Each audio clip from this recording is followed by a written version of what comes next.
सो देखिए क्या होती है कांस्टेंट इक्वेशन।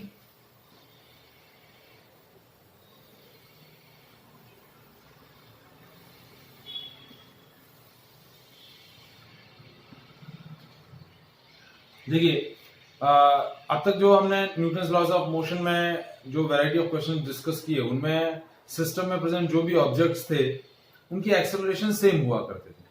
जैसे ऑब्जेक्ट सपोज एक दूसरे के नियर बाय प्लेस है, they are in contact with each other, either they are connected through strings और either they are connected through string on a pulley system. तो उसमें हमने क्या कंसिडर किया था कि ऑब्जेक्ट्स जो एक दूसरे से कनेक्टेड हैं उन सबकी एक्सेलरेशन सेम है।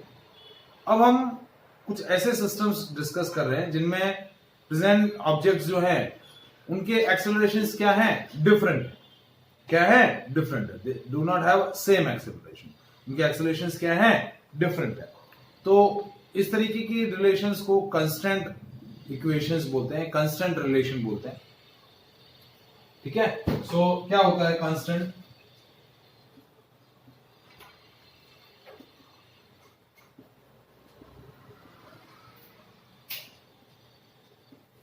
When objects have different acceleration.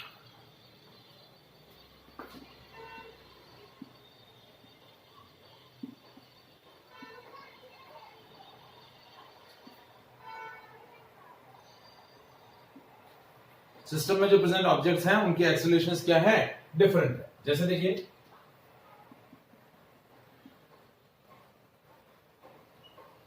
ये पुली है, फिक्स्ड है पुली,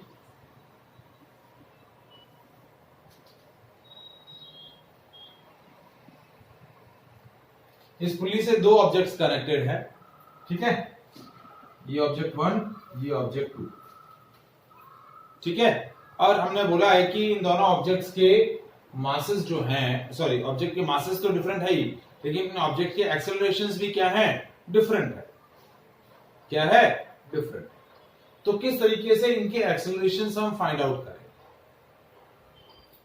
तो हम एक मेथड यूज करते हैं जिसमें हम क्या करते हैं, हमारे सिस्टम में जो प्रेजेंट ऑब्जेक्ट्स जिस स्ट्रिंग से कनेक्टेड है उस स्ट्रिंग का क्या करते हैं, लेंथ कैलकुलेट करेंगे। क्या करेंगे, length of the string calculate करेंगे। देखिए ब्लॉक जिस स्ट्रिंग से कनेक्टेड है उस स्ट्रिंग का लेंथ फिक्स्ड है। ठीक है, तो ब्लॉक का यदि एक्सेलरेशंस अलग अलग है तो उनका मूवमेंट अलग अलग डायरेक्शन में अलग अलग एक्सेलरेशन से होगा, लेकिन length of the string same रहेगी। तो जब भी हमें डिफरेंट ऑब्जेक्ट्स के डिफरेंट एक्सेलरेशंस कैलकुलेट करने हैं तो हम क्या करेंगे, length of the string calculate करेंगे और that length of string is suppose to be constant. ठीक है, जैसे अब यहां देखिए, यहां स्ट्रिंग जो कनेक्टेड है, देखिए इसका लेंथ कितना है स्ट्रिंग का, ये हमने ले लिया x1 और ये जो स्ट्रिंग है इसकी लेंथ हमने ले ली x2।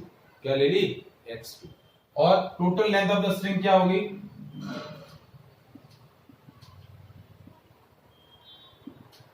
That is x1 plus x2 and which I am taken L।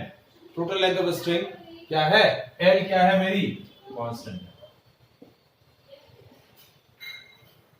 अब मैंने क्या किया, इन दोनों को किसके रेस्पेक्ट में डिफरेंशिएट किया, टाइम के रेस्पेक्ट में।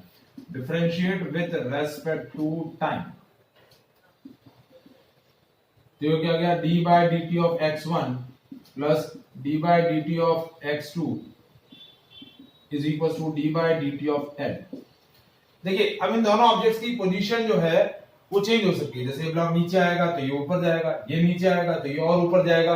तो x1 और x2 की पोजीशन टाइम के साथ में चेंज हो सकती है, लेकिन total length of the string same रहेगी।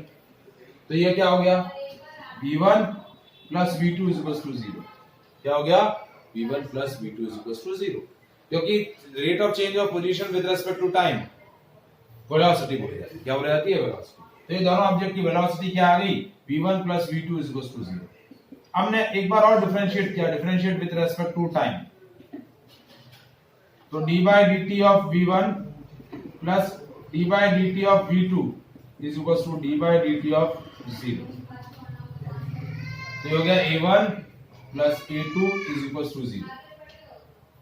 तो क्या मतलब आया कि A1 is equal to minus of E2। एक ऑब्जेक्ट का एक्सेलरेशन दूसरे ऑब्जेक्ट से डिफरेंट होगा और अपोजिट डायरेक्शन में होगा।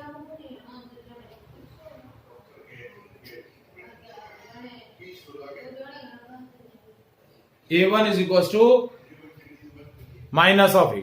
Is it clear? समझ में आया? समझ में आया बेटा? ये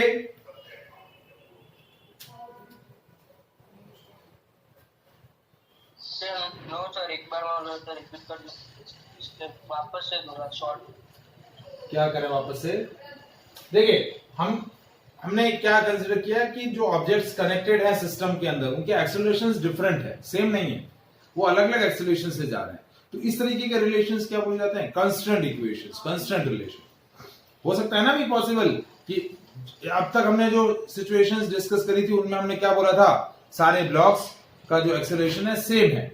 अब हम बोलेंगे कि एक्सेलरेशन सेम नहीं है, डिफरेंट है।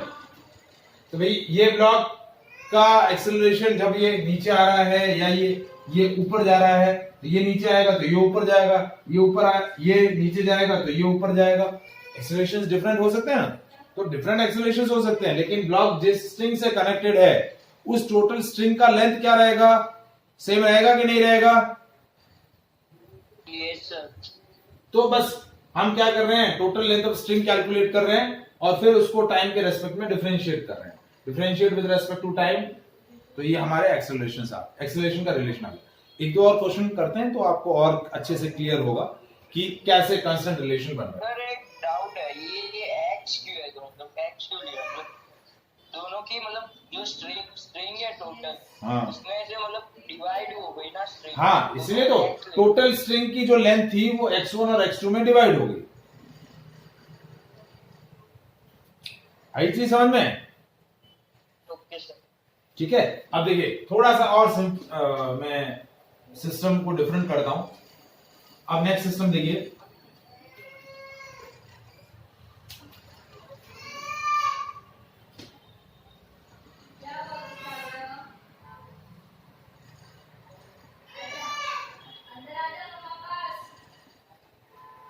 अब देखिए ये पुल्ली फिक्स्ड है लेकिन ये मूवेबल पुल्ली है। कौन सी पुल्ली है? ये पुल्ली मूवेबल है, ठीक है, क्योंकि ये ब्लॉक नीचे आएगा तो ये पुल्ली ऊपर जाएगी, ये ब्लॉक नीचे आएगा पुल्ली ऊपर जाएगी, ये सिस्टम नीचे जाएगा तो ये ब्लॉक ऊपर जाएगा। तो ये पुल्ली कैसी है? ये फिक्स्ड पुल्ली है, ये मूवेबल पुल्ली है। कैसी पुल्ली है? मूवेबल पुल्ली है। अगेन हम क्या करते हैं? लेंथ ऑफ स्ट्रिंग कैलकुलेट करते हैं। कैसे करेंगे? देखिए, ये हमने लिया, ये डिस्टेंस ले ली x1। क्या ले ली? x1, ठीक है। ये हमने ले लिया,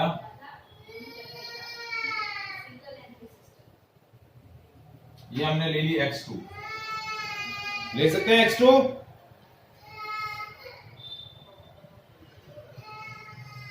ठीक है। अब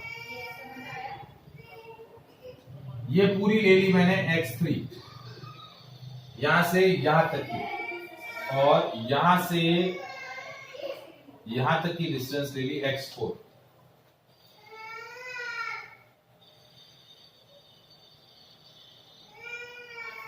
तो अब टोटल लेंथ ऑफ स्ट्रिंग क्या आई?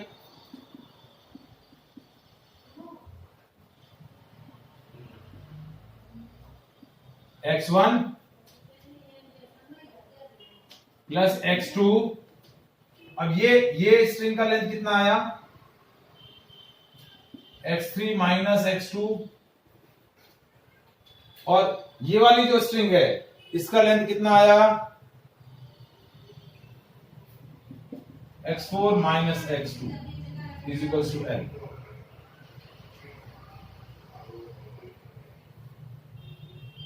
आया समझ में बेटा? Yes sir. Any doubt?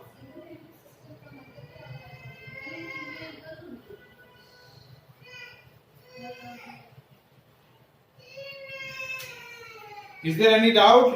Sir ये x3 माइनस x2 और ये x4 माइनस x2 क्यों बना? क्यों? देखिए, ये x1, ये कितनी होगी? ये x2 है। अब ये स्ट्रिंग की लेंथ चाहिए तो कितनी आएगी? ये x3 है, x3 में से ये x2 चला जाएगा तो ये तो लेंथ बचेगा, और x4 में से x2 चला जाएगा तो ये लेंथ बचेगा।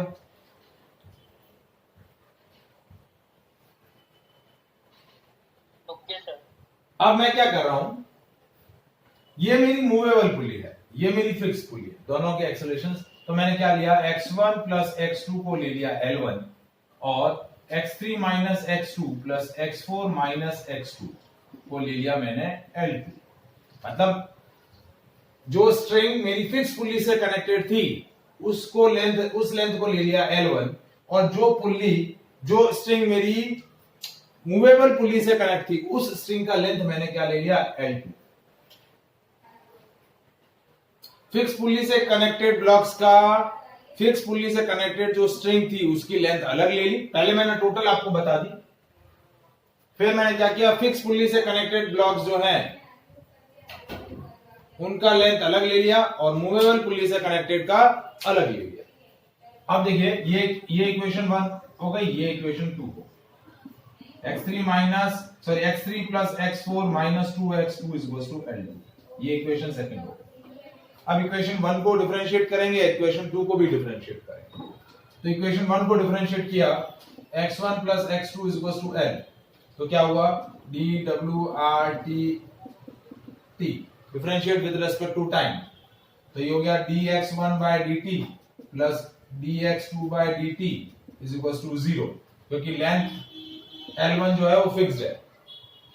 तो ये हो गया v1 plus v2 is equal to 0। फिर अगेन डिफरेंशिएट किया, differentiate with respect to time, तो क्या आ गया, a1 plus a2 is equal to 0, तो a1 is equal to minus of a2। मतलब इस का एक्सेलरेशन जो होगा इस सिस्टम का, इस स्ट्रिंग का, इसके अपोजिट रहेगा। तो क्या आया, a1 is equal to minus of a2। अब इसका डिफरेंशिएशन करें, सेकेंड इक्वेशन का differentiate with respect to time, तो क्या आया, d by dt of x3 plus d by dt of x4 minus of 2 d by dt of x2 is equals to d by dt of L2। तो ये हो गया v3 plus v4 minus 2 of v2 is equals to 0। ठीक है, तो क्या हुआ, इसको एक बार और डिफरेंशिएट किया, differentiate with respect to time, तो हो गया v3 plus with respect to time हो गया a3 plus a4 minus 2a2 is equal to 0। अब a2 का वैल्यू क्या है, minus of a2 is equal to a1, तो इक्वेशन क्या बनी, a3 plus a4 plus 2a2 is equal to 0। Two a2 नहीं, to a1 is equal to 0। तो देखिए हम a2 और a1 की वैल्यू a3 a4 के फॉर्म में कैलकुलेट कर सकते हैं। पहली a2 की वैल्यू, इस इक्वेशन को यदि चेक करें तो a2 की वैल्यू क्या आएगी, a2 की वैल्यू आएगी a3 प्लस a4 बाय 2, और a1 की वैल्यू क्या आएगी, minus a3 plus a4 bye. मतलब इन दोनों ब्लॉक्स के जो एक्सेलरेशंस होंगे उनका सम करने पर, सम करके जो डबल जब हम करेंगे तो इस ब्लॉक का और इस ब्लॉक का, इस पुली का एक्सेलरेशन है, ये मूवेबल पुली का एक्सेलरेशन है a2। आया बेटा समझ में?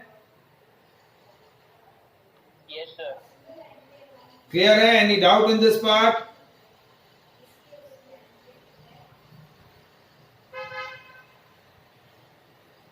No sir. ठीक है, अब इस चीज को आप न्यूमेरिकली भी क्या कर सकते हैं, सॉल्व कर सकते हैं। क्या कर सकते हैं, न्यूमेरिकली भी इसको आप क्या कर सकते हैं, सॉल्व कर सकते हैं। जैसे मैंने बोला फॉर एग्जांपल कि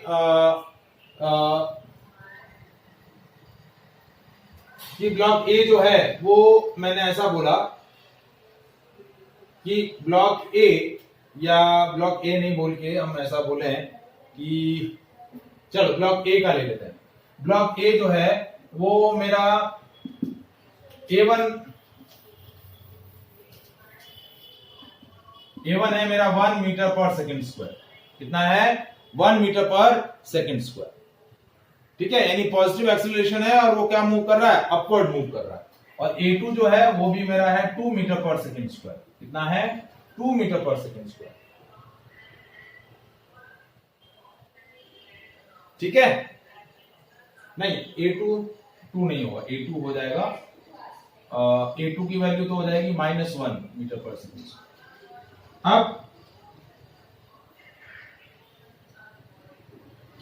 A3 की वैल्यू क्या हो जाएगी और A4 की वैल्यू क्या हो जाएगी?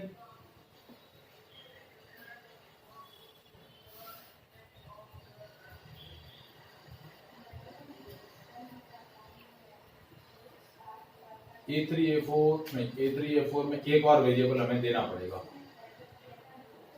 ये ब्लॉक ऊपर जा रहा है और ये ब्लॉक भी ऊपर जा रहा है, ये एक्सेलरेशन भी नीचे आएगा, ये नीचे आएगा, ये ऊपर जा रहा है।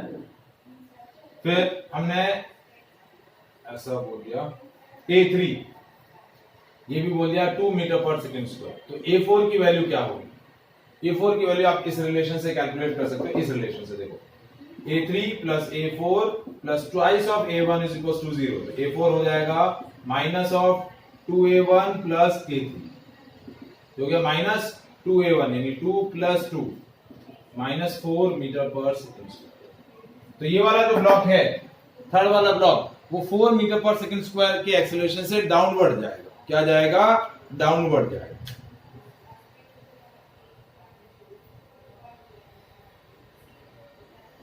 आया समझ में? Yes, sir. Any doubt in this part? No, sir.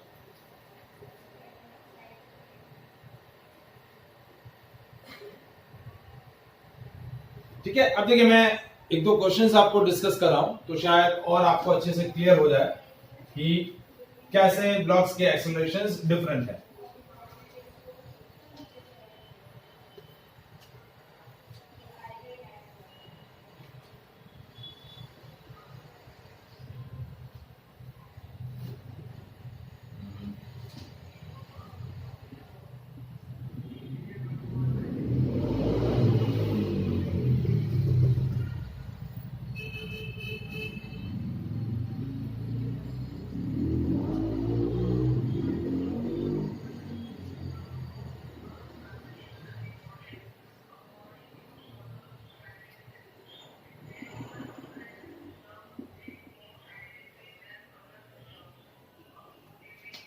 ठीक है, इस तरीके का सिस्टम है। ये फिक्स पुली है, ये फिक्स पुली है और ये मूवेबल पुली है। ठीक है, एक सेकंड में ना डायग्राम थोड़ा सा और क्लियर कर देता हूं।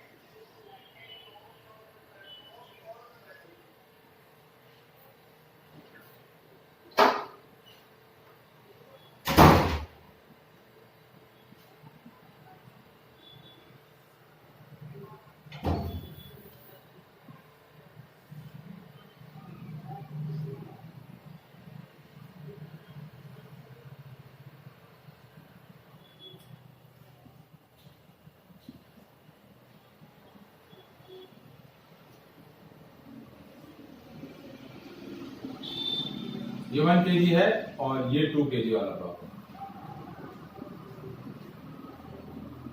सर इसमें से फिक्स कौन सी? ये फिक्स्ड है और ये मूवेबल है।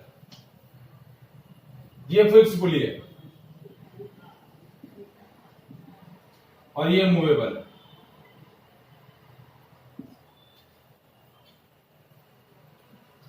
ठीक है, अब आपको क्या कैलकुलेट करना है? Find acceleration of 1 kg block and tension in the string.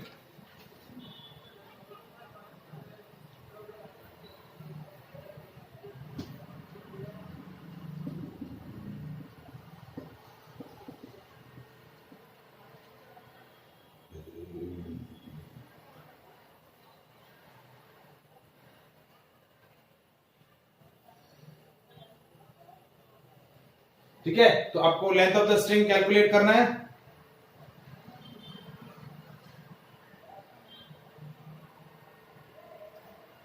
क्या कैलकुलेट करना है?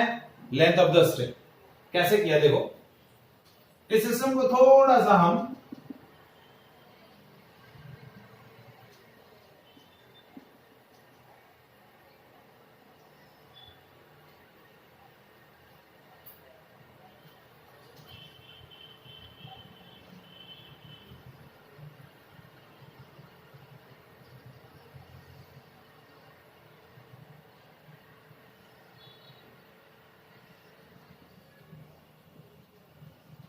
ऐसे बोल सकते हैं, इस तरीके का ही सिस्टम है ये।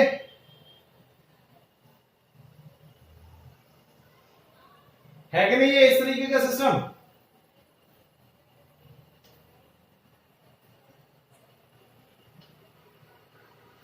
ये सिस्टम और ये सिस्टम एक जैसा दिख रहा है।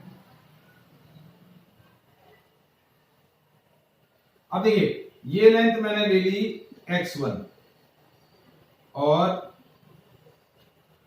ये ले ली मैंने x2। क्या ले ली? x2। यहां से ये x2 और ये x1। तो मेरा total length of the string कितना आया? ये ब्लॉक 1 है और ये 2 है ब्लॉक, ठीक है। तो टोटल लेंथ ऑफ स्ट्रिंग कितना आया? देखिए, इस सिस्टम को समझने के लिए मैं ये बता रहा हूं। टोटल लेंथ ऑफ स्ट्रिंग कितना आया? x1 प्लस, ये देखिए ये x2 है और ये भी x2 है। x1 plus 2x2 is equal to l। x1 plus 2x2 is equal to l, ठीक है। इसको डिफरेंशिएट किया विद रेस्पेक्ट टू टाइम, तो a1 plus a2, v1 plus 2v2 is equal to 0। फिर डिफरेंशिएट किया विद रेस्पेक्ट टू टाइम, तो क्या आ गया? a1 plus 2a2 is equal to 0। तो क्या हुआ? a1 is equal to minus of 2a2, या फिर हम ऐसा बोल सकते हैं कि a2 is equal to minus of a1 by 2। इसका जो भी एक्सेलरेशन आएगा, इसका एक्सेलरेशन उसका आधा होगा। यदि इसका 5 है तो इसका 2.5 है, इसका 2.5 है तो इसका 5 है।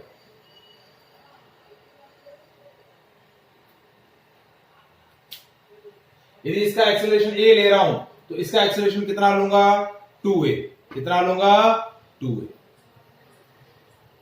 आया समझ में? तो मैं बोल रहा हूं कि if a2 is equals to a, तो a1 क्या हो जाएगा?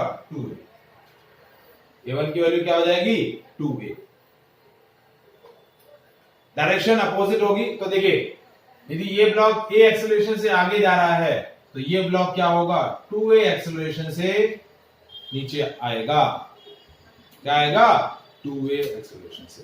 तो सिंपल सा लॉजिक है ये लॉजिक आप ध्यान में रखोगे कि जो ब्लॉक फिक्स पुली से कनेक्टेड है उसका एक्सेलरेशन जो ब्लॉक मूवेबल पुली से कनेक्टेड है उससे डबल होगा।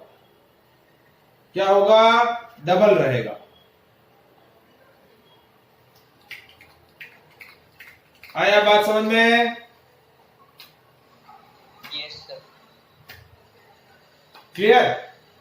तो अब मैं इन दोनों के लिए फ्री बॉडी डायग्राम बनाता हूं। कृषा, मैत्री, समझ में आया क्वेश्चन बेटा?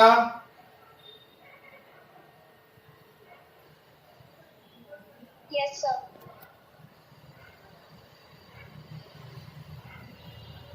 अब बस कुछ नहीं, अब वही पहले वाले जो सिस्टम्स हैं उन्हीं की तरह इनके फ्री बॉडी डायग्राम बनाने हैं। तो ये देखिए, ये टेंशन T, ये T, ये T, ये T, ये A है। तो अब फ्री बॉडी डायग्राम कैसे बन रहा है देखिए, ये वाला पार्ट मैं हटा दे रहा हूं, ठीक है। पहले free body diagram 1 kg block के लिए, ये T, ये 1G और ये 2A नीचे की तरफ, और 2 kg वाले ब्लॉक के लिए क्या होगा?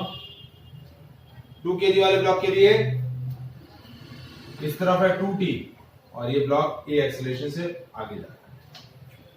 तो इसका इक्वेशन बना 2T is equal to 2A, ये इक्वेशन 1 बन गया। इसके लिए क्या इक्वेशन बना? 1g minus t is equals to 1 into 2a. 1g minus t is equals to 2a. ये सेकेंड इक्वेशन में लिखिए।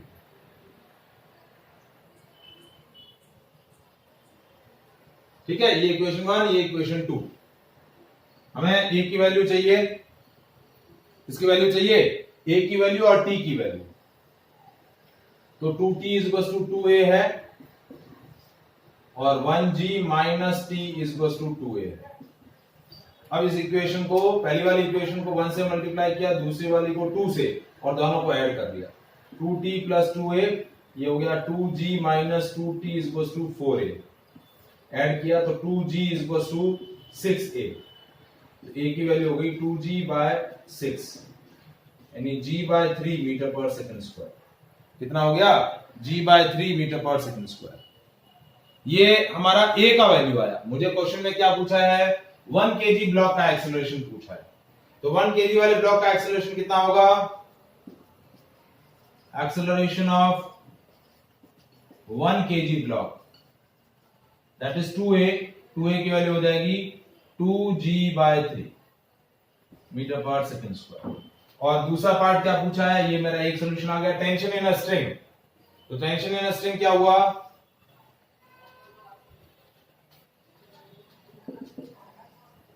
T is equals to A, तो T is equals to 10 by 3 Newton.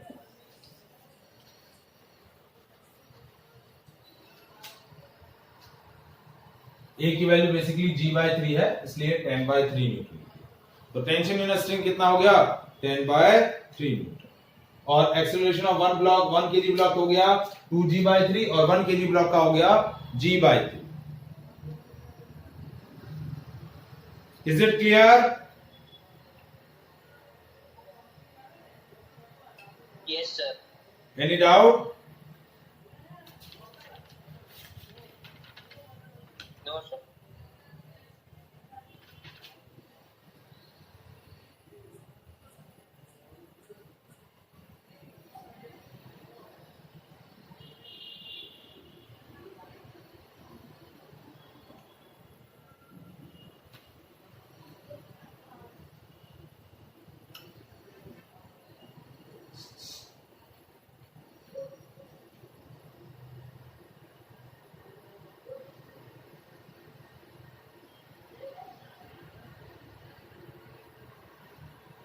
चलिए नेक्स्ट क्वेश्चन देखिए।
है। आपको m1 का value दिया हुआ है, ये 2 kg है, m2 का वैल्यू 2 kg है और ये है 4 kg। ठीक है। Find the tension in the ropes and acceleration of masses when the masses are set free to move. क्या है? मासेस आर, तो एक्सेलरेशंस ऑफ ब्लॉक्स कैलकुलेट करने हैं और टेंशन इन अ स्ट्रिंग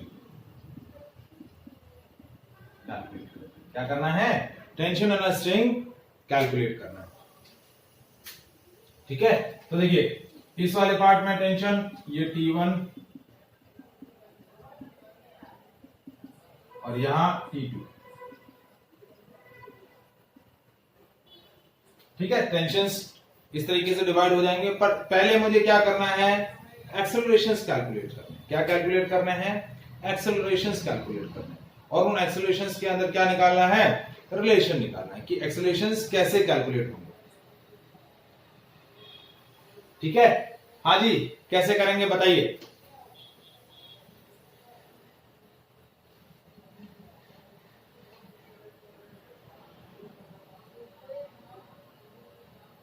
कौन बताएगा?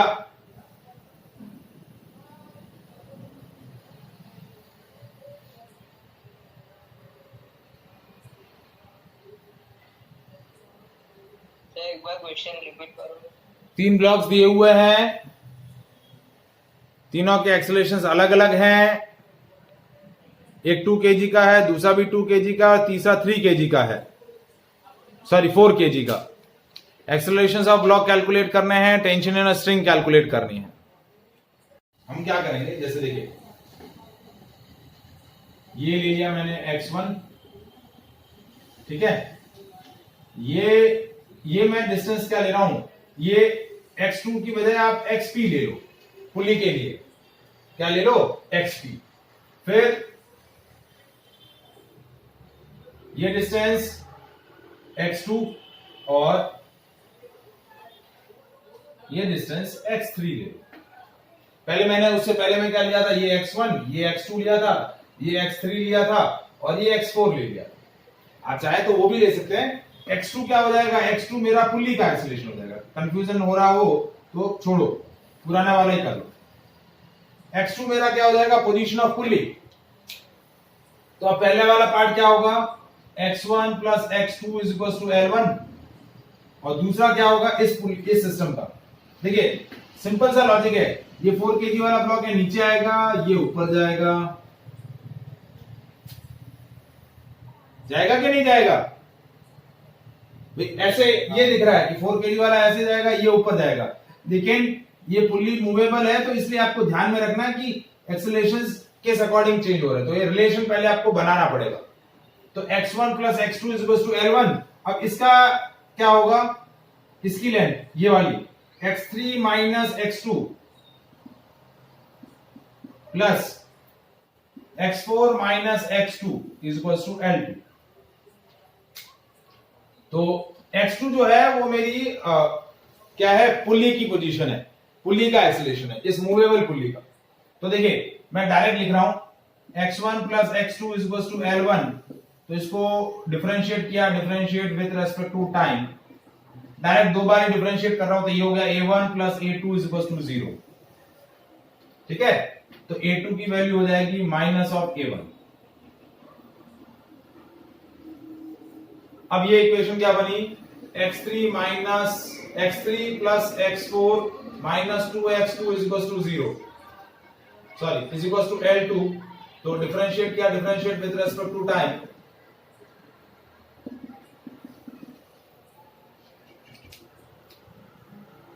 क्या किया? Differentiate with respect to time. तो ये हो गया a3 plus a4 minus 2a2 is equal to 0। तो 2a2 क्या हो गया? a3 plus a4। तो a2 की जगह मैं क्या रख रहा हूं? Minus a1। क्या रख रहा हूं? Minus a1।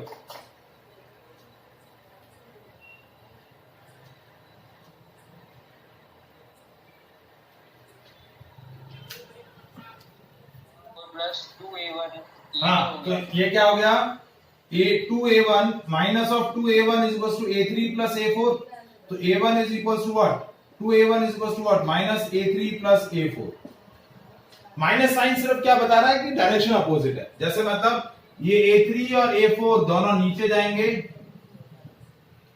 और ये a1 ऊपर जाएगा, ये वाला ब्लॉक ऊपर जाएगा और ये दोनों नीचे आएंगे, a3 a4 नीचे, a1 ऊपर।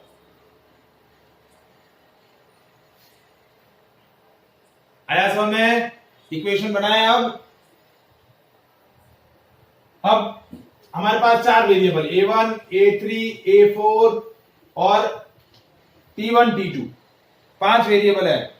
कितने वेरिएबल है? पांच वेरिएबल। तो कम से कम हमारे को इक्वेशन कितनी चाहिएगी? पांच इक्वेशन चाहिएगी।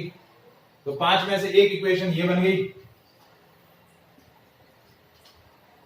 अब 2 kg वाले ब्लॉक का ऊपर वाला जो ब्लॉक है, इसका एक्सेलरेशन a1 ऊपर की तरफ, t1 ऊपर की तरफ और 2g नीचे की तरफ।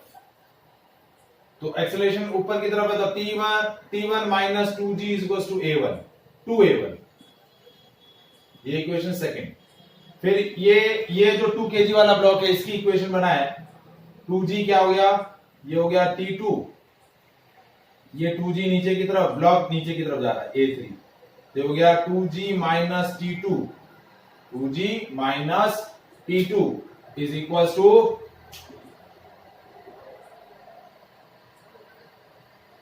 2a3। ये इक्वेशन 3 हो गई। फिर ये 4 kg वाला ब्लॉक, ये t2 ऊपर की तरफ, 4g नीचे की तरफ और a4 नीचे की तरफ, a4 नीचे की तरफ है। तो फोर्थ इक्वेशन क्या बन जाएगा? 4g minus t2 is equal to 4a4। ये इक्वेशन 4 हो गया। चार इक्वेशन तो बन गई। अब पांचवी इक्वेशन कौन सी बनेगी? पांचवी इक्वेशन इस पुली वाली बनेगी, ये पुली वाली। इस पुली के लिए देखो, T1 ऊपर की तरफ लग रहा है और इन दोनों आर्म पर दो फोर्स लग रहे हैं, T2 और ये T2, ये T2 और ये दूसरा T2। तो इक्वेशन क्या बन गया? T1 minus T2, 2T2 is equal to 0। ये इक्वेशन 5 बन गया। तो T1 is equal to twice of T2, ये इक्वेशन 5 बन गया। T1 is equal to 2T2। तो अब मैं ये डायग्राम हटा दे रहा हूं, ठीक है? अब डायग्राम की जरूरत नहीं है। Equation 2a1 is equal to minus a3 plus a4 पहली। दूसरी T1 is equal to 2T2, ये सेकंड। तीसरी T1 minus 2g is equal to 2a1, ये तीसरी। 2g minus T2 is equal to 2a3, ये चौथी। और पांचवी 4g minus T2 is equal to 4a4, ये पांच इक्वेशन, पांच variable T1 T2 A1 A3 A4।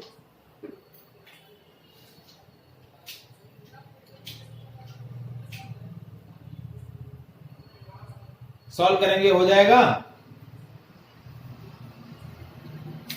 इनको सॉल्व करना है। इसको जैसे आप सॉल्व करोगे आपको आंसर मिल जाएगा, क्योंकि जितने वेरिएबल है उतनी इक्वेशन चाहिएगी।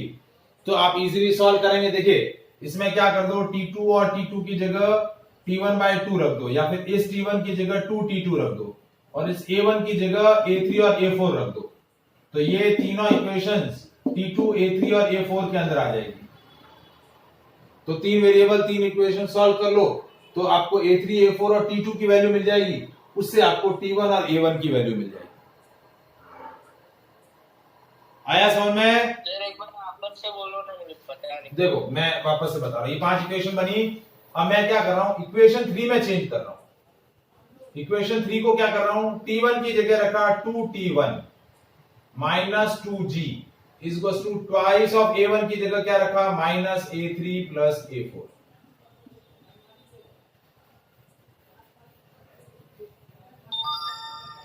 आया समझ में?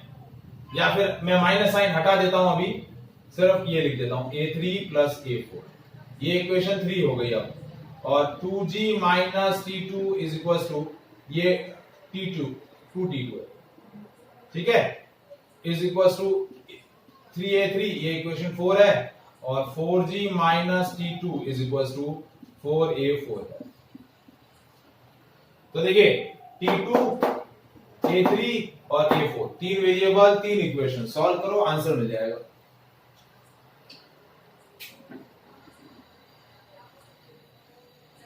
आई चीज समझ में? Okay sir. तो Yes, इस sir, हाँ। तीन वेरिएबल, तीन इक्वेशन सॉल्व करेंगे, A3, A4 और T2 की वैल्यू आ जाएगी। T2 की वैल्यू आ गई तो T1 उसका डबल होगा, और A3, A4 की वैल्यू आ गई तो A3 और A4 को ऐड करके उसका हाफ करेंगे तो क्या आ जाएगा, आपका A1 का वैल्यू आ जाएगा। तो ये रिलेशन क्या हुआ, कांस्टेंट रिलेशन। जब ऑब्जेक्ट्स के एक्सेलरेशंस अलग अलग हो तब कैसे सॉल्व करना है। इसमें सिंपल सा फंडा है, आप length of the string calculate करेंगे और उससे एक रिलेशन बनाएंगे। रिलेशन देखने में और एग्जैक्टली डिराइव करने में डिफरेंट हो सकता है, तो एग्जैक्टली डिराइव करना है, ठीक है, आया समझ में? Yes sir. अब कल हम कुछ क्वेश्चंस करेंगे वेज कंस्ट्रेंट के, कि एक ब्लॉक है, वो एक इंक्लाइन प्लेन पे रखा हुआ है, ब्लॉक और इंक्लाइन प्लेन दोनों मूव कर रहे हैं, दोनों के एक्सेलरेशंस अलग अलग हैं, तो कैसे एक्सेलरेशंस कैलकुलेट होंगे। Is it clear?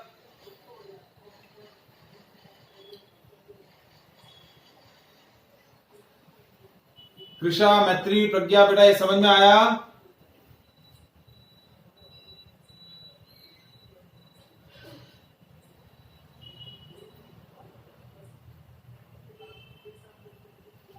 हाँ जी बेटा, ये समझ में आया आपको? Yes, sir. चलिए, ओके, यस सर। बाय।